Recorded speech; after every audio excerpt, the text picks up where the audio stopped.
નમસ્કાર, સંદેશ ન્યૂઝના ડિજિટલ પ્લેટફોર્મમાં આપનું સ્વાગત છે અને હું છું આપની સાથે માલવી।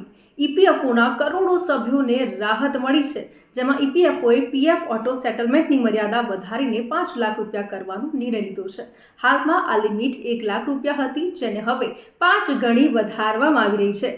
શ્રમ અને રોજગાર મંત્રાલયના સચિવ સુમિતા ડાવરાએ 28 માર્ચે યોજાયેલી સીબીટી એટલે કે સેન્ટ્રલ બોર્ડ ઓફ ટ્રસ્ટીઝની બેઠકમાં આ પ્રસ્તાવને મંજૂરી આપી હતી।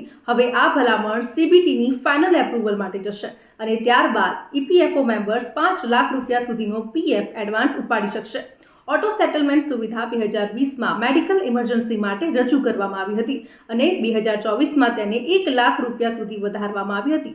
હવે આ શિક્ષણ, લગ્ન અને આવાસ માટે પણ લાગુ થશે। ઈપીએફઓએ ક્લેમ્સ પ્રોસેસને ઇઝી બનાવી દીધી છે। ટૂંક સમયમાં યુપીઆઈ અને એટીએમ દ્વારા પણ પીએફ ઉપાડવાની ફેસિલિટી શરૂ કરવામાં આવશે, જેનો અમલ મે અથવા જૂન 2025માં થઈ શકે છે। સરકારનો હેતુ એટલો જ છે કે ઇઝીલી લોકો પૈસા ઉપાડી શકે, જેથી કરીને એમ્પ્લોઈઝને ઝડપથી અને કોઈ પણ પ્રોબ્લેમ્સ વગર પૈસા મળી શકે। તો આવા જ ઇન્ફોર્મેટિવ વિડીયોઝ જોવા માટે સંદેશ ન્યૂઝના ડિજિટલ પ્લેટફોર્મ સાથે જોડાયેલા રહો।